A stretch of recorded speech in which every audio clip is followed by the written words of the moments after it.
Welcome back to the Wealth Actually podcast, the show that features artists, entrepreneurs, experts, and commentators that will give you the right knowledge, planning, and guidance so you can preserve your assets and enjoy your wealth.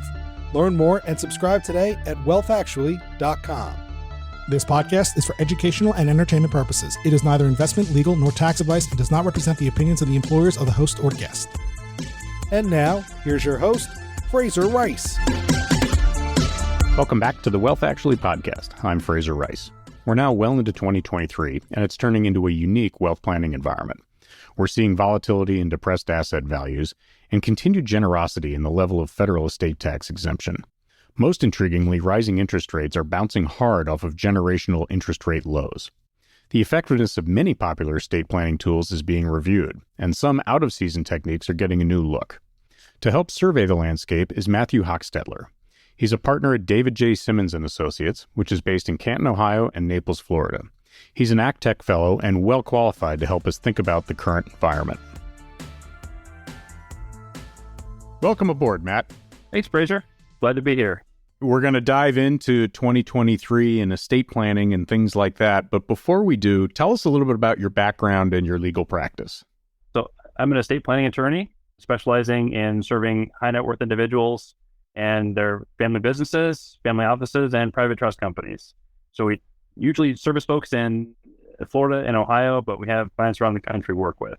So one of the fun things that the way we met, I guess, was essentially on social media, more specifically Twitter. And so I love the fact that we went to Heckerling this past year and caught up in real life, which is something that I think a lot of people in our industry either take for granted or are surprised when it happens. But it goes to show that you can meet people through all different ways now.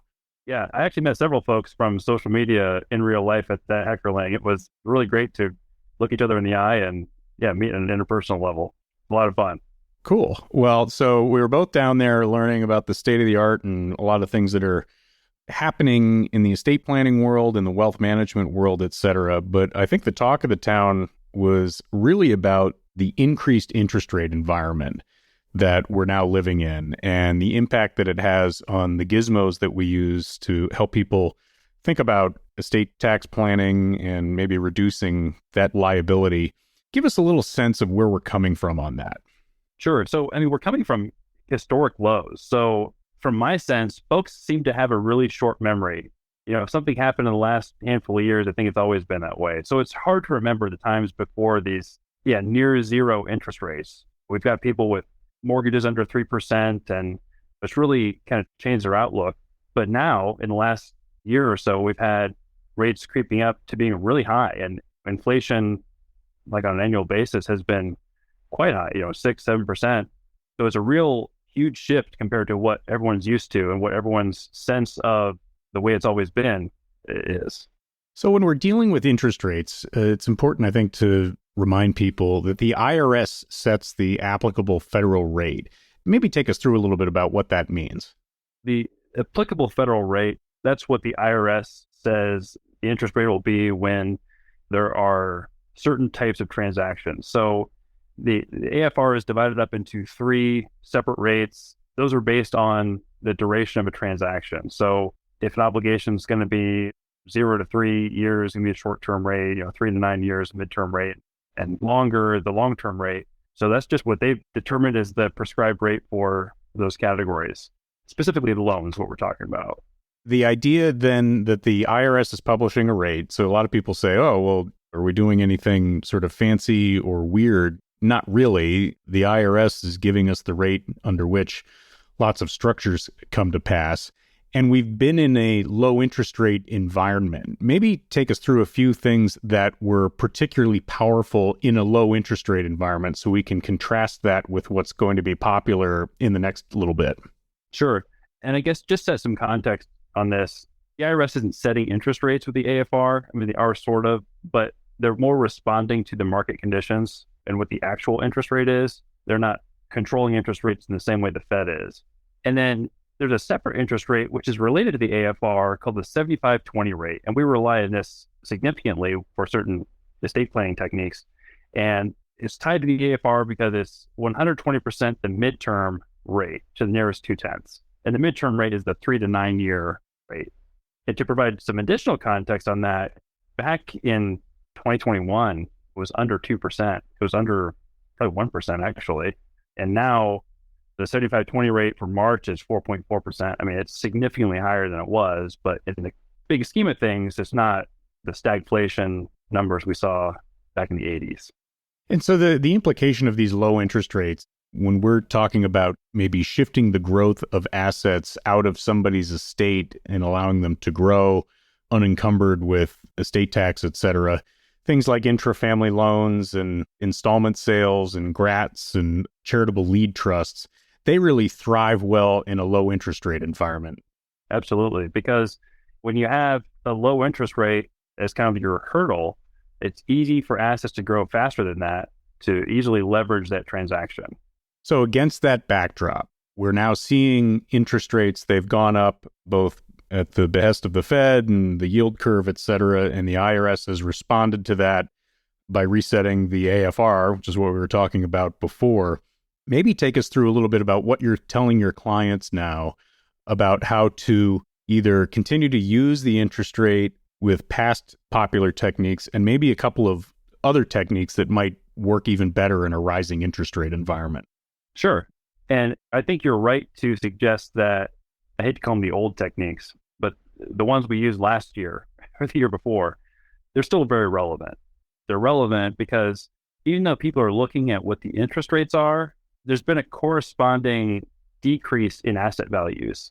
For low asset values, a lot of these strategies still work really, really well. So like you mentioned, the installment sales to intentionally defective grantor trusts.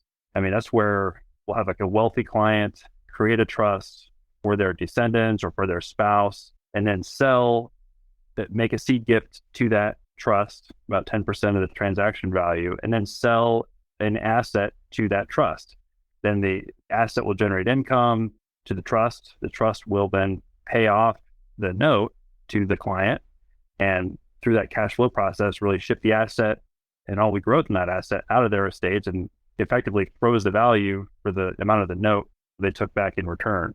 And that works well because if you've got a low interest rate on the note, a couple percent, but the asset's growing at 8, 10, 20, I mean, some closely held businesses can grow at staggering multiples. And that works really, really well because you've shifted tons of growth outside the person's taxable estate. What have you gotten back? The note, which is never going to go up, but then, some paltry interest rate generating income on that value. So that's still a great technique because since the values are lower, then the thinking is that the corresponding growth in the future is going to be that much higher. So that's the bet on that technique. I was going to say that the volatility that you're talking about of the underlying asset, if you can do estate planning at depressed values, that's kind of what you're talking about. And the interest rate, which helps you to lever off of those depressed values, it's gone up, but it hasn't gone up so much that it's not compelling still. Exactly. So rates in the 4%, they're higher, but in the vast scheme of things, they're not prohibitively high. And paired with low valuations, transactions are still pretty attractive with those economics. Yeah, no, I mean, we were talking about this separately, but if we go back a year or two, the interest rates were generationally low and grand slam home run types of conditions, whereas now we might merely be in home run type of conditions. Yeah, or even hitting doubles or triples. I mean, that's not bad. Exactly. So to underscore that while interest rates are rising, some of the, let's call it last year or the year before techniques haven't just gone completely out of the window. It's just that other techniques that may not have been in vogue are starting to get another look. Well, for me personally, I've been a lawyer since 2009. These are things I read about in law school, but the interest rates have been low enough in my career that they haven't been as attractive as some of these other, like the sales to defective grant trusts, like GRATs. Those have been more popular recently because of the lower interest rates. So let's focus on this higher interest rate environment. I think any of us who have a crystal ball, I know I have, where anytime I have a thought about where interest rates are going to go, I've been completely wrong. But it looks like interest rates are going up. With my usual disclaimers about any sort of prediction I make, should probably do something the opposite. But if we think that interest rates are going to be up from here. What are some of the techniques? What is the thought process behind using a higher interest rate from an estate planning context? And then what are some of the buzzwords or acronyms that may follow that? When you have a higher interest rate, you want to look at techniques where like the economics are calculated. Usually these things are valued in such a way that either the interest rate causes the value retained by the client to be higher, so it's treated like they're consuming more, or that the remainder interest is higher if there's like a charitable deduction involved. So it's important to consider how the economics are calculated for these various techniques, and then what a higher interest rate is going to do to that calculation. So I guess specifically, we're talking about QPERTs, qualified personal residence trusts. This is a technique where somebody takes their house and they put it into a trust for a term of years. And as long as they survive that term of years, then at the end, it goes to their beneficiaries, their children, grandchildren, whatever, usually the kids. Of course, if they died before, then technique sort of blows up and it's includable in their estate. But this is helpful in a high interest rate environment because the interest rate goes into factoring what the lifetime interest is that's retained by the settlor of these trusts. So a high 75/20 rate means that there's a high value retained interest and a low value remainder. So when I create this trust for my clients gift their residence to the trust.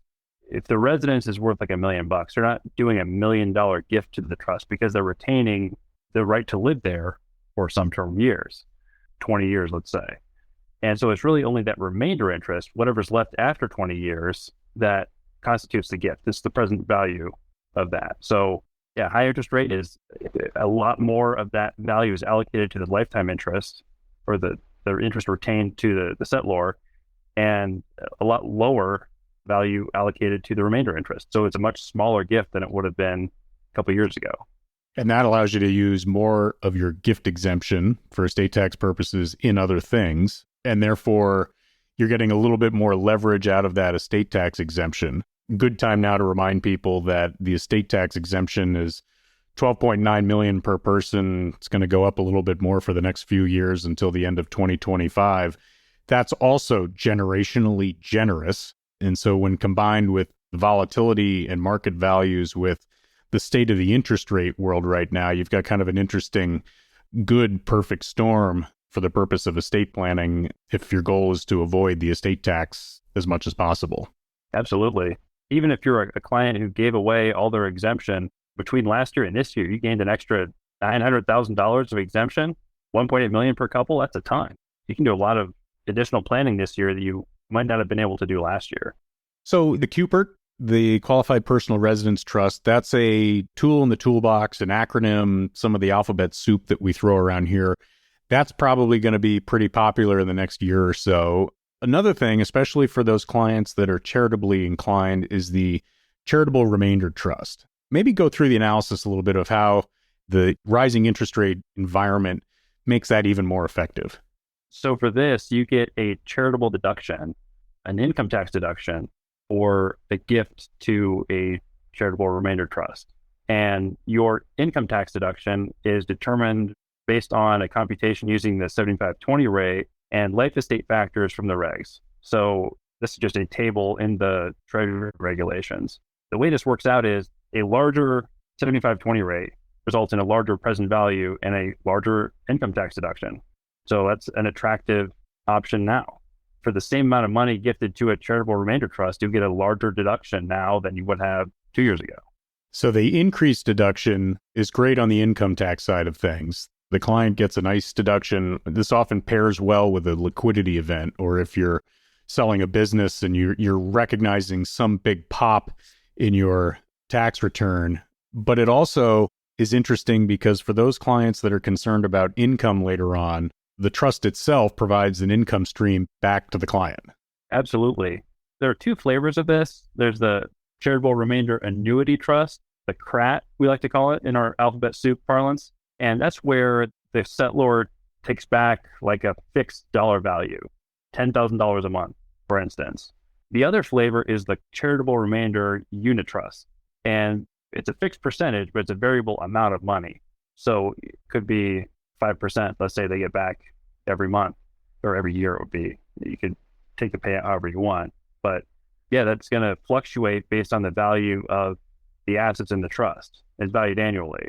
Generally, when there's higher inflation and a higher interest rate, those values will grow quicker, and you get to participate in the upside of that growth with the unit trust because it's a fixed percentage. Whereas if the fixed dollar value of the CRAT, then you're stuck. Your interest is going to be worth less each year there's high inflation. So lots of clients are choosing that CRUT option to get that inflation protection. So remind me too, this is also an interesting vehicle for people who have sort of low basis, highly appreciated stock because you get capital gains avoidance. Have I got that right? Yeah, you can transfer assets that are low basis and avoid the capital gains exposure on that by transferring to the trust. That's a charitable entity. So by avoiding the capital gains taxes, you get a larger pot of money from which to take your income stream, and you can be a lot better off economically by using that strategy for sure. The CUPERT and the charitable remainder trust, we think those are going to be getting increasingly popular in 2023 and going forward. How are you advising clients with the sunsetting that's happening at the federal level in 2026? We talked about how the difference between 2022 and 2023, there was additional exemption. You and I are both probably trying to read the tea leaves politically to see whether this sunsetting of the federal tax exemption, which for listeners, essentially, let's call it the 12.9 million per person, looks like it would be cut roughly in half at the end of 2025. So you would have less capacity to do these different types of gifting strategies in many ways. At the same time, we're coming off of many different examples of how Congress either extends or even increases the capabilities of estate tax avoidance within the statute. How do you get people to think about that, either to get them to do things or otherwise take advantage of these great conditions right now, even though there's some modicum of certainty, I guess, at 2026? What we're telling clients is for those who are able to, our highest net worth clients who don't need $12.9 million per person right now, give it away. Give it to trusts, allocate generation skipping transfer tax exemption to those trusts so they'll be protected from estate taxes and generation skipping transfer taxes for forever under current law, as long as your trust can allow to stay around forever. But it's a harder conversation for those clients who are not significantly above the combined exemption amount, husband and wives we're talking about, because for those folks, they're not in a position to give away the entire amount of the enhanced exemption we have now because they need that money. They need it to live. For those clients, we're representing that their best options might be something like flats for each other. So spousal lifetime access trusts set up for each other, or maybe even just one spouse, kind of depending on their financial arrangement. So at least one of them has continued access to those funds that are given away. If you're a Floridian, that's an especially attractive proposition because now there's a statute that permits the settlor to be a beneficiary after the donee spouse passes away. It's a really attractive feature, I think. But otherwise, if they're not even in a position to give that much, then focus on those assets that are going to grow the most and give those away. Sell them to irrevocable trusts that have GST exemption allocated to them. Do what you can. What makes this difficult is we have 12.9 million of exemption. Half of that's going to go away. If we give away half of it now, at the end, when it's reduced, it's treated like you gave away the half that you're left with, if that makes sense. So that's what makes this just especially tricky. So people have to be really strategic and thoughtful about which planning they engage in and which assets they use. So it's really important more than ever to have that team approach, the attorney, the accountant, the financial advisor, business consultants, to get the best educated guess you can on these strategies. We're running through it all the time with clients where the choice of assets important, getting something started is important. But at the same time, as you said, if you gave away only $6 million and all of a sudden it drops back down to 6, you haven't really done anything. But you want to try to take advantage somehow of the generosity that's currently in place. It's as much a financial planning exercise as anything else to understand what you have and what you need to live comfortably going forward, and to avoid that King Lear problem of giving too much away and then all of a sudden you don't have the resources to do what you wanted to do. Exactly. So as we wind up here, we talked a little bit about getting the team approach going and getting on all fours as far as where your personal situation is if you're a client, and then surrounding it with the expertise. What are your other best practices when you're dealing with clients in terms of maybe even timing or getting started early, those types of things? Well, getting started early is going to be absolutely critical. As we look toward the scheduled reduction at the end of 2025, I really think that law firm capacity is going to be a serious issue. If clients wait to do some of these planning strategies, I'm concerned their lawyers, other law firms in general, aren't going to have the capacity to help all these people do last minute planning. It's just, I don't think that's going to work. If a client is serious about this, it's going to be really important to do it sooner rather than later. It's easier to top things off as exemption increases next year and the year following than it is to do, wholesale large plans, large transactions at the 11th hour. I'd add on to that too, that it's not just the law firms that are going to have capacity problems, but the accountants, and this is, I think, understated, but the valuation firms are going to be completely swamped. And for those who are sort of new to this, having a third-party valuation firm valuing the assets that are going into these structures is 1,000% vital in order to give these structures the durability to withstand any future scrutiny. And you can't just have a note from mom saying that your business is worth X amount. You've got to go through a third-party valuation firm in order for a gift to happen. So not just the law firms that'll go crazy in 2025 getting stuff done, but the ancillary components of these things, valuation firms especially, they're going to be triply overwhelmed on this stuff. So good reason to get stuff going early. And valuation is an expensive, time-consuming process, very labor-intensive. So you're absolutely correct on that. Yeah, clients should meet with their advisors frequently, ask, what can I do now? Just constantly evaluate their financial position, their estate position, their tax position, because looking at it now, keeping a pulse on it is going to help them immensely if they actually want to move the needle. Excellent. Matt, this is really informative. Thank you for coming on. How do we stay in touch with you? How do people who hear this show get in touch? Best way is on Twitter. I'm at MRHESQ, or on LinkedIn. I'm pretty active there too. Matt HOCHSTETLER. Last name is spelled HOCHSTETLER. Not the way you think. I can attest to that because I've spelled it wrong, I think, 14 consecutive times. So I will hopefully never do that again. That information is going to be in the show notes. But Matt, thank you very much for being on, and continued success. Thank you, Fraser. Appreciate it. Thank you for listening to this episode of Wealth Actually, hosted by Fraser Rice, author of the book Wealth Actually and a leading private wealth manager.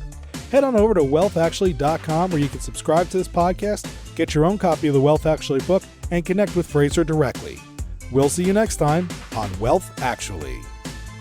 Fraser Rice is an employee of Next Capital Management, LLC. This podcast is not investment, legal, or tax advice, nor does it reflect the opinions of Next Capital Management. Any opinions represented in the show are Fraser's individually and not an endorsement of the guest.